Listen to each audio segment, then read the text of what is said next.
Hi friends, I hope you are doing well. Today we'll talk about how to fix or how to solve the problem of Grub. You will click on settings. In this page we click on apps, default apps, app settings.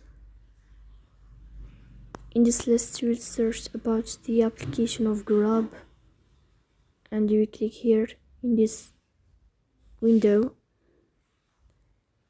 As you see in this page of app info, you will click on first stop and you will click OK. Here you will enter to the window of storage. Then we click on clear cache. After that we go to Play Store, you will search about Grub.